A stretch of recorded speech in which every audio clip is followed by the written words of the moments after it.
아멘. 잘 읽으셨습니다. 자, 선생님들 펜 좀 주시고요. 가로넣기가 있어요. 설교가 오늘 어렵습니다. 그래서 가로넣기를 넣으면서 우리 같이 보도록 하겠습니다. 자, 예화를 하나 들어볼게요.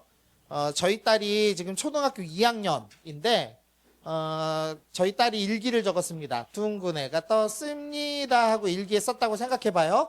그런데 아빠인 이재한 목사가 저희 딸한테 가서, 얘야, 초등학교 2학년 된 딸 서연아, 둥근 애가 뜨는 건 과학적으로 말이 안 돼. 해는 뜨지 않아. 해는 가만히 있고 지구가 자전하는 거야. 너는 과학적으로 잘못된 사실을 일기에 적고 있어. 이렇게 얘기하면 아빠 이재한 목사는 어떤 사람이에요? 과학적인 사람? 예, 애들 이해 못하고 진지충, 약간 또라이죠. 맞죠? 근데 그래서 글은 어떤 대상에게 어떻게 썼냐에 따라서 해석을 다르게 해야 됩니다. 맞죠? 일기를 과학적으로 해석하면 안 되죠. 근데 그것처럼 사실 창세기 1장에 나오는 1, 2장에 나오는 창조의 사실도 과학책으로 이해하면 조금 곤란해요. 예를 한번 들어볼게요. 이거 이제 유머에 나오는 건데, 첫째 날 하나님이 말씀하시니 하면서 빛에 대한 과학 공식이 적혀 있어요. 이거 읽을 수 있는 분, 우리 선생님들 중에는 이과가 있으니까 조금 읽으실지 모르겠는데 저는 F가 뭔지도 모르겠거든요. 1번에. 예, 그 다음 것도 못 읽겠고. 하나님이 과학을 아실까요? 모르실까요? 아셔요. 근데 그거를 우리한테 그대로 전달하시면 우리가 이해할 수 있을까요? 없을까요? 없어요. 국어로도 한번 써볼게요. 자, 하나님, 모세야, 내 말을 잘 받아 쓰거라. 첫째 날에 특이점이 대폭발을 일으키며 모든 질량이 무의 질량이 퍼지며 그 에너지가 이렇게 창세기에 기록해 놓으셨으면 모세가 창세기를 듣고 적을 수 있을까요? 없을까요? 없습니다. 기원전 1500년 15세기에 살고 있던 모세가 이 과학적 사실을 하나님이 알려주신다고 그대로 기록할 능력이 없습니다. 그래서 성경은 모세와 이스라엘 사람들, 기원전 1500년대 사람들이 이해할 수 있는 언어로 쓰여져 있습니다. 그래서 1번 괄호에다가 과학을 기반으로 해석하면 안 됩니다라고 적으시면 돼요. 네. 2번. 네. 이런 식으로 설교를 하시면서 괄호를 한번 넣어보세요.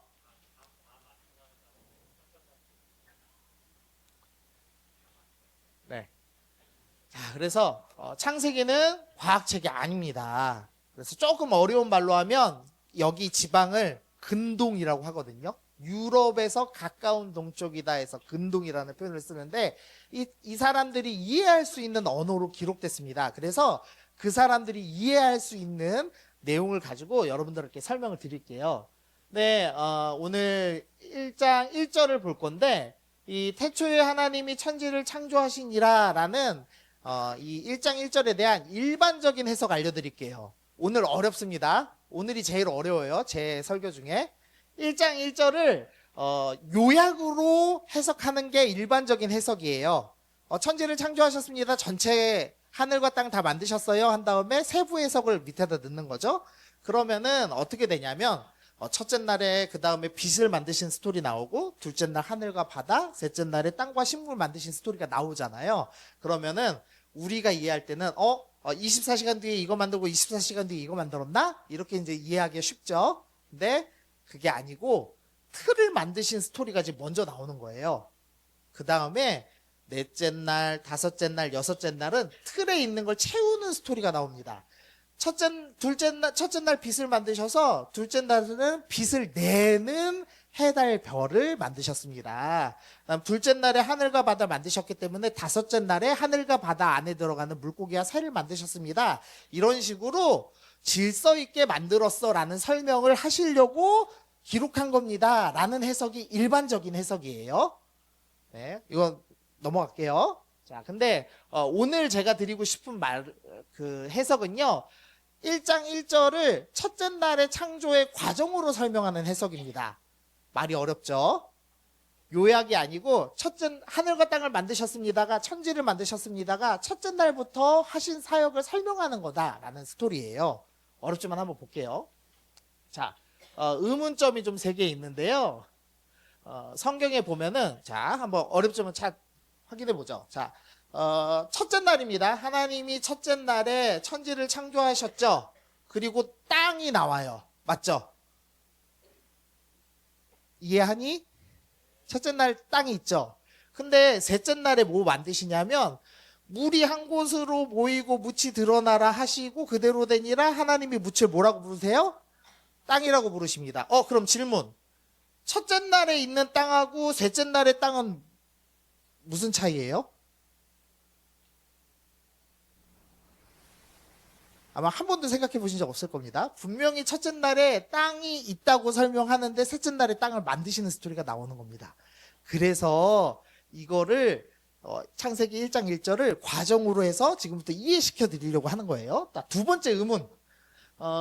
첫째 날에 보니까 땅이 있습니다. 그리고 둘째 날이면 아직 물은 안 만들어지고 땅만 있는 거예요. 굳이 문자적으로 따지면. 근데 둘째 날에 물이 있대요, 이미. 첫째 날은 지금 땅 있고 빛 만드시고 밖에 없거든요. 근데 둘째 날에 물이 또 갑자기 뜬금없이 등장해. 이것도 이해하기 어렵죠. 자, 여기 신앙생활 한 사람들 중에 창세기 1장 1절 많이 봤을 텐데 제가 이상한 얘기해서 놀라지 마세요. 자, 셋째 날 광명체, 빛을 내는 거 해달별이에요. 봅시다.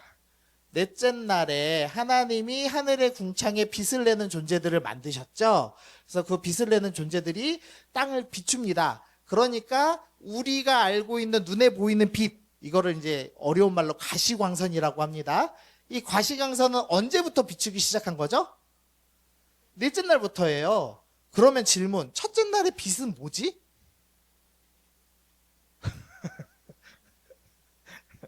이거 어른들한테 설교해도 어른들이 다 당황하세요. 저는 이제 이상한 얘기하는 건 아니고요. 저희 학교의 김성수 교수님이라는 구약학 교수님의 해석을 지금부터 설명드릴 겁니다. 자, 먼저 하늘부터 좀 설명을 드릴게요. 우리나라 말로는 천지라고 돼 있지만 히브리어 원어는 하늘과 땅이라고 명확히 구분해서 설명을 합니다. 그리고 나서 2절부터 땅에 대한 설명을 해요. 그러니까 하나님이 하늘과 땅을 만드셨습니다 라고 1절에서 설명하고 2절부터 땅에 대한 스토리만 쭉 나옵니다. 그러면 이 하늘이 뭐지에 대해서 이해를 해야 되는 거죠. 그러면 어떻게 이해해야 되냐? 성경에 써 있어요. 자, 먼저 이 하늘은요, 우리가 알고 있는 스카이가 아니에요. 눈에 보이는 하늘 아니에요. 왜냐하면 눈에 보이는 하늘은 둘째 날 만드실 거거든요. 첫째 날 만드는 하늘은 우리가 알고 있는 하늘이 아니에요. 그러면 이거 어떤 하늘이냐? 자, 마태복음 6장 10절 읽어봅시다. 시작.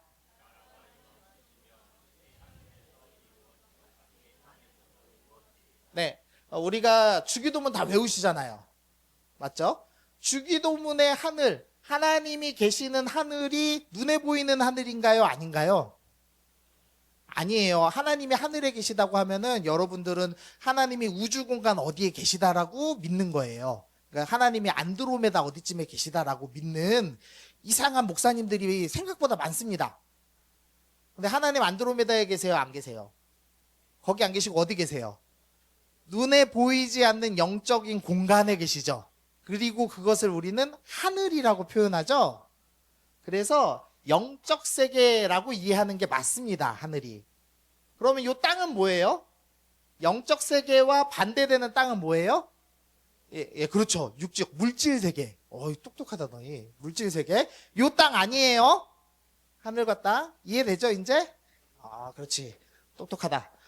그래서 하늘은 여기에서 마태복음 6장에 나오는 주기도문의 하늘은 스카이나 우주, 스페이스가 아니고 해분이에요. 천국이에요. 그리고 땅은 육지가 아니고 지구가 아니고 물질 세계를 의미하는 것이다 라고 성경이 보통 설명합니다. 그러면 이거를 창세기 1장 1절에도 동일하게 대입한다는 거예요. 자, 그게 어디에 나오냐? 골로새서 1장 16절인데요. 우리 선생님들만 한번 읽어보겠습니다. 시작.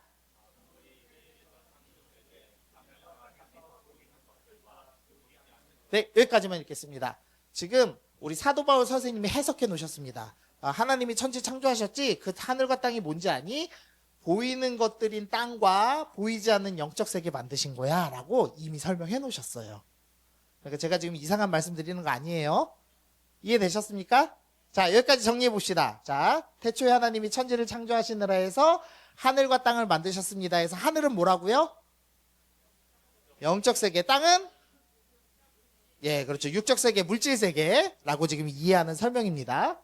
자, 어렵죠? 자, 그래서 이렇게 정리할 수가 있겠습니다. 그래서 하나님은 첫째 날에 영적인 세계와 물질 세계를 다 만드셨어요. 그리고 2절부터 물질 세계에 대한 설명을 시작하고 계시는 스토리가 나오고 있는 거죠.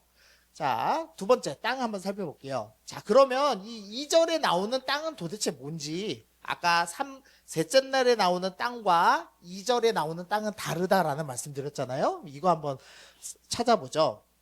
자, 봅시다. 땅이 혼돈하고 공허하며 쭉 나오는데 둘째 날에 물이 있다는 설명이 갑자기 나옵니다. 이것도 이해가 안 되죠. 자, 2절 다시 한번 읽어볼게요. 시작.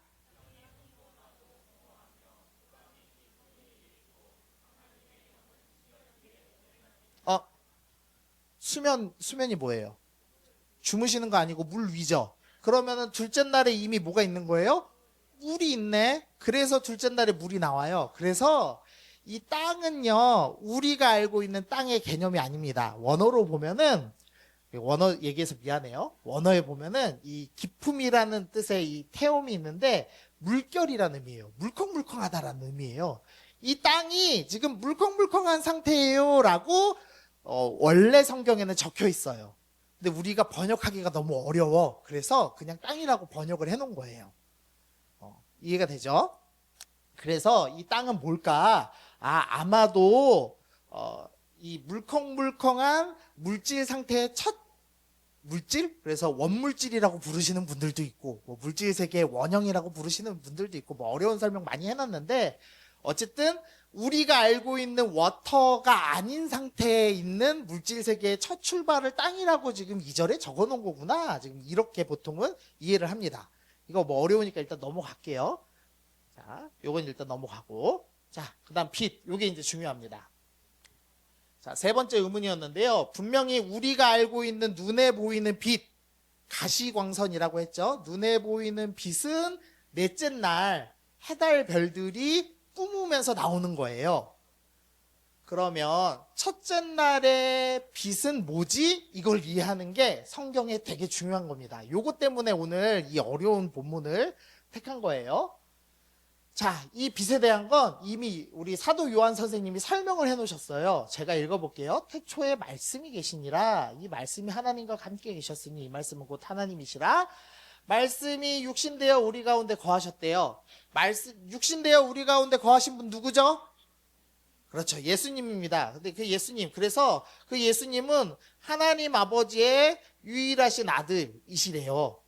그래서 태초에 말씀이 계신데 말씀이 예수님이다라는 어려운 설명을 해주셨습니다. 근데 그러면서 뭐라고 얘기하시냐면 그 예수님은 2절, 그 예수님은 하나님과 함께 계셨고 3절, 만물이 예수님으로 말미암아 다 지어졌습니다 라고 합니다. 그리고 4절, 예수님 안에는 뭐가 있습니까? 생명이 있습니다. 그 생명은 뭐예요? 빛이래요. 그래서 창세기에 나오는 그 빛은 뭐예요? 생명의 빛이고 예수님을 상징하는 거예요 라고 성경에 써있네. 나 이상한 말 하는 거 아니죠? 미안해. 오늘만 좀 어려워할게. 다음 주부터 좀 쉬운 거 할게. 자, 그래서 예수님 안에 있는 생명이 빛입니다. 그래서 첫째 날의 빛은 예수님 안에 있는 생명을 의미하는 영적인 생명이고요. 넷째 날의 빛은 가시광선이에요. 이렇게 해석해야 조금 어느 빛인지 정확히 해석이 되죠. 자, 이거 너무 어려운데. 자, 그러면 2절 한번 보죠. 땅이 혼돈하고 공허하며 흑암이 깊음 위에 있다라고 했습니다. 그랬는데, 자, 이사야서 9장 2절 읽어봅시다. 시작.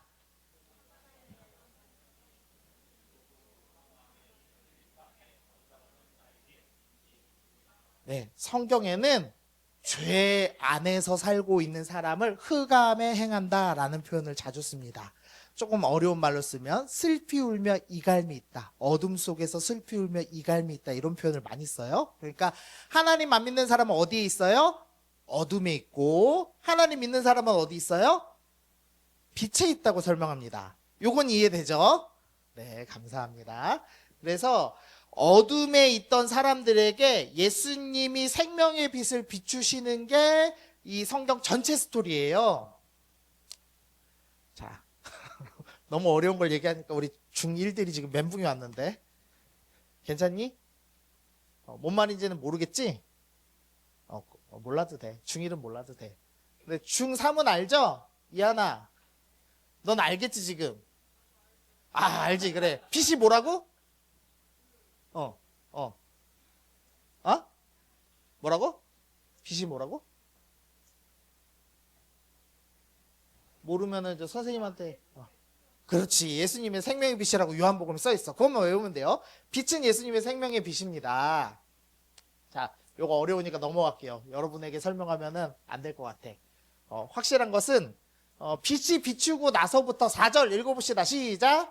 빛이 하나님이 보시기에 좋았더라. 빛이 비추고부터 하나님이 보시기에 좋은 상태가 됩니다. 예수님의 생명의 빛 안으로 들어와야 보시기에 좋은 상태로 바뀌어요. 여러분이 예수님의 빛을 받아야지 바뀌는 거예요. 그러면 빛 받는 게 뭐예요? 이 형광등 빛 안에 있으면은 예수님이 우리를 좋아하시나요? 그럼 불 끄면 안 되잖아, 우리. 이해가 되니 안 되니? 눈에 보이는 빛을 받는 게 예수님 빛 안에 사는 거라고 설명한다면 빛을 끄면 안 돼요. 그 예수님 믿는 사람들은. 맞죠? 불 끄고 자면 안 돼. 근데 목사님은 불 안 끄면 잠을 못 자거든요. 예민해서. 그래서 불 끄고 자요. 그러면 우린 자는 동안에는 예수님의 생명의 빛을 못 받는 건가? 그건 아니잖아요. 그러면은 빛 안에 거한다는 게 무슨 의미인지 이해해야 돼요. 그거부터 좀 설명을 드릴게요. 어려운 거 다 빼고. 자, 고린도후서 4장 6절 시작.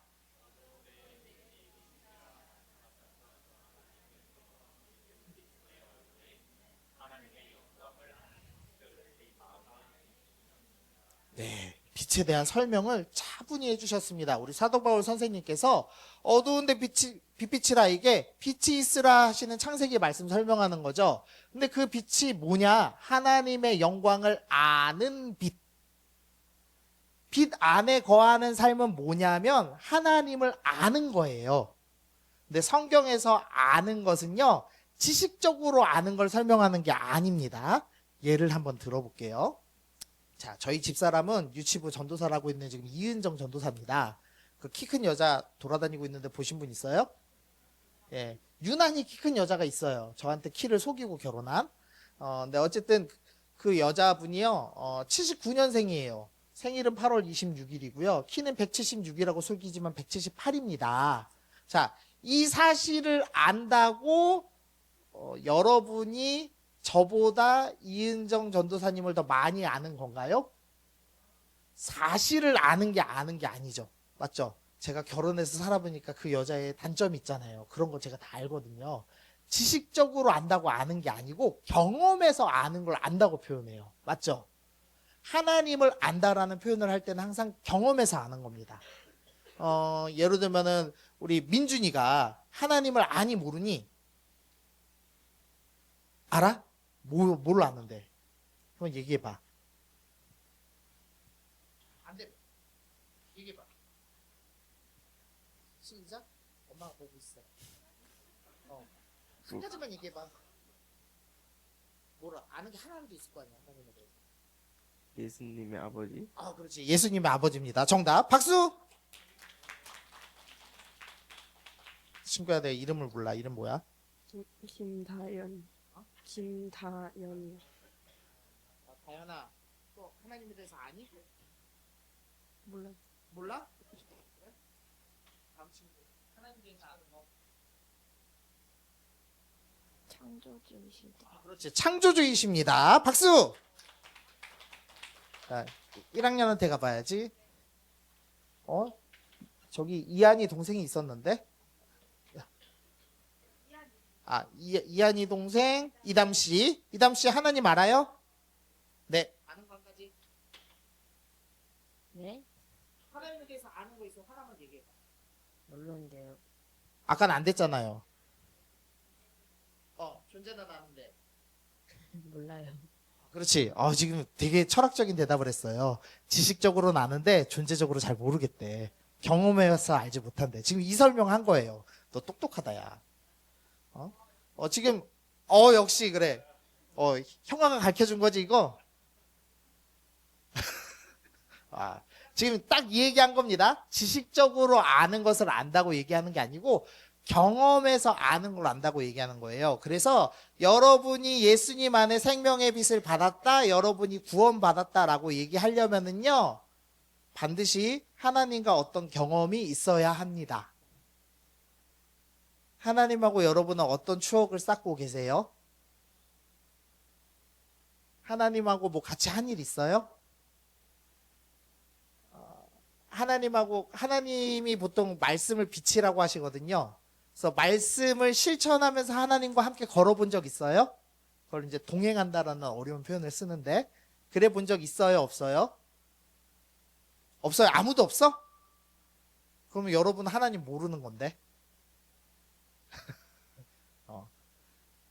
그러면 저 내일부터 성경 좀 읽을래요? 안 읽고 지옥 갈 거니? 내가 지옥 설교 한번 해줬는데. 가고 싶니? 아니지? 자, 그래서 하나님을 경험해서 아는 것이 생명의 빛을 비춤 받았다라고 설명하는 겁니다. 그런데 이 빛을, 이 보배를 질그릇 같은 우리 몸, 죄가 가득한 우리 몸이 받았어요. 그래서 빛을 받은 사람은 어떻게 되냐? 이는 심히 큰 능력이 하나님에게 있고 우리에게 있지 아니하면 알게 하려 함이라. 그래서 빛 받은 사람은 사방으로 우겨쌈을 당하여도 쌓이지 아니하며, 적들이 괴롭히지만 나는 하나님을 경험해서 알아. 그래서 난 염려하지 않을 거야 라고 담대함이 생길 수 있고, 답답한 일 당하지만 낙심하지 않아요. 울고 슬퍼하지 않아. 왜? 하나님을 내가 경험해서 아니까. 하나님의 빛을 받고 있으니까. 박해를 받아도 사람들이 날 괴롭혀, 예수 믿는다고. 그래도 나는 버려지지 않는다는 걸 알아. 왜냐하면 나는 하나님을 경험해서 알거든. 거꾸로 침 당해도, 심지어 예수님 믿는 사람을 거꾸로 이렇게 쳐 박아 놓을지라도 나는 망하지 않는다는 걸 알아. 왜냐하면 난 하나님을 경험해서 알거든 이라고 지금 사도 바울이 고백하는 겁니다. 자, 10절 읽어봅시다. 시작.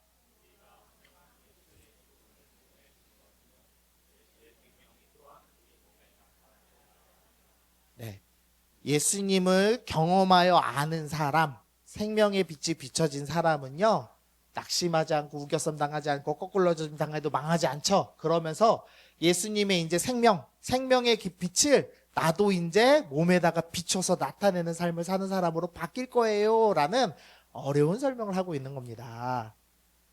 자, 이해되면 아멘? 네, 감사합니다. 그래서 좀 읽어볼게요. 예수님의 생명의 빛은 가치 없는 질그릇 같은 우리에게 어떤 고난을 당하여도 이겨내고 예수님의 생명의 빛을 드러나는 존재로 바꾸게 하십니다. 즉, 하나님을 경험하여 아는 사람은 반드시 예수님의 빛을 사람들에게 드러내는 존재가 돼요. 빛의 통로가 됩니다. 그게 성경이 우리에게 설명해주는 중요한 스토리예요. 그래서 마태복음 5장에 이런 말씀이 있어요. 너희는 세상에 뭐예요? 빛이에요. 예수님의 빛을 받은 사람은 그 생명을 비추거든요. 그래서 너희도 빛이 될 수 있어요. 근데 어떻게 비추는 거냐? 16절 읽어봅시다. 시작.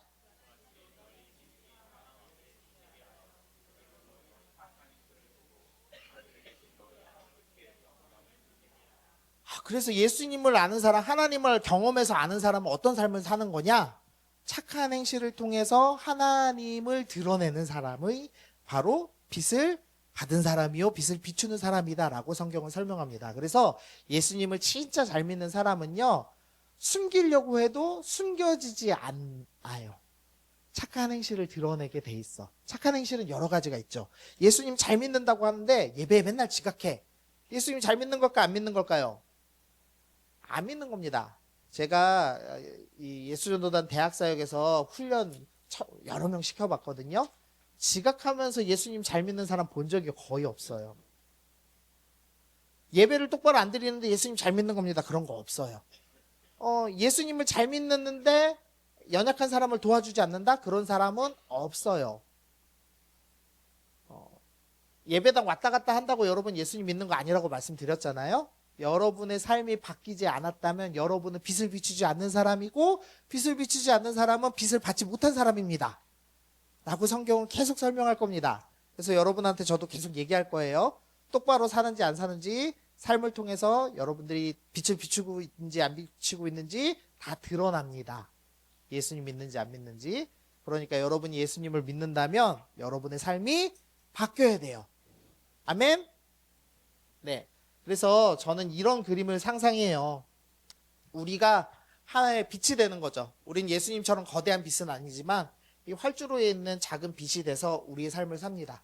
근데 우리 수많은 예수님 믿는 사람들이 이렇게 모여서 하나님 나라 백성들이 하나님 나라 가는 데까지 비춰주는 빛이 되는 건 아닐까? 이런 상상을 제 나름대로 해봅니다. 그래서 여러분은 이 장면 하나만 기억하면 돼. 아, 나는 예수님의 빛을 받아서 나도 뭐 작지만 빛을 비추는 삶을 살 거야. 이게 성경이 우리 가운데 설명하는 삶이야. 이것만 기억하시면 되겠습니다. 자, 마지막 계시록 21장 23절을 읽어볼게요. 그 성은 해나 달의 비침이 쓸데없으니 이는 하나님의 영광이 비치고 어린 양이 그 등불이 되심이라. 뭐 다 어려운 설명이니까 드릴 순 없지만 창세기 1장에서 하나님은 첫째 날 빛을 비추십니다. 그리고 보시기에 좋았더라라고 말씀하시죠. 그런데 인간이 죄로 말미암아 흑암에 빠져요. 어두운 데 처해. 그랬더니 어떻게 되냐? 예수님이 이 땅에 오셔서 다시 빛을 비추세요. 그리고 우리를 어디로 인도하시냐? 빛의 나라로 인도하시는 스토리가 성경 전체 스토리입니다. 그래서 계시록 제일 마지막에 완성되는 하나님 나라 모습을 설명할 때 항상 뭘 설명하냐? 빛이 가득합니다 라는 설명을 하는 거예요. 그래서 천국은 빛이 해가 7배나 비치는 곳입니다 라는 어려운 설명을 하는 겁니다. 그게 진짜 해가 7배 비치는 게 아니라 하나님의 생명의 빛이 가득한 곳으로 너희를 다시 내가 부를 거야 라는 주님의 말씀입니다. 좀 어려운 얘기를 오늘 들었지만 하나만 기억하세요. 하나님 나라는 빛이 가득한 곳. 그리고 우리는 지금 어둠 속에 있어. 근데 우리가 다시 하나님을 경험하여 알아서 빛을 비추는 존재가 되어야 돼. 이게 성경 전체 스토리다. 이것만 오늘 기억하고 가겠습니다. 오케이? 네, 좋습니다. 이거 끝일 거예요. 오케이. 자, 우리 기도할까요? 네. 어렵지만, 어려운 설교를 들었지만, 하나님, 그 영광의 빛이 가득한 나라로 어둠에 있던 나를 이끌어 주신다, 구원해 주신다라는 걸 오늘 말씀을 통해 들었습니다. 그래서 나도 빛 비추는 삶 살아야 돼 라고 지금 들었죠. 우리 한 가지만 결단합시다. 하나님, 나도 그 빛 받고 그 빛 비추는 삶 살게 하여 주옵소서. 그거 뭔지 잘 모르겠지만 살아보고 싶어요. 나 구원받고 싶어요. 나 주님을 더욱더 알고 싶어요. 우리 그렇게 기도하고 마치면 좋을 것 같아요. 자, 기도할 수 있나요? 네, 그러면 우리 눈 감고 아주 작지만 세미한 소리를 좀 내주면 너무 고마울 것 같아요. 해볼 수 있죠?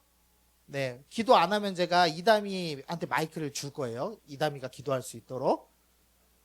자, 우리 반주 나오면은 우리 아주 짧게 10초만 우리 같이 기도합시다. 함께 기도합시다. 하나님 감사합니다.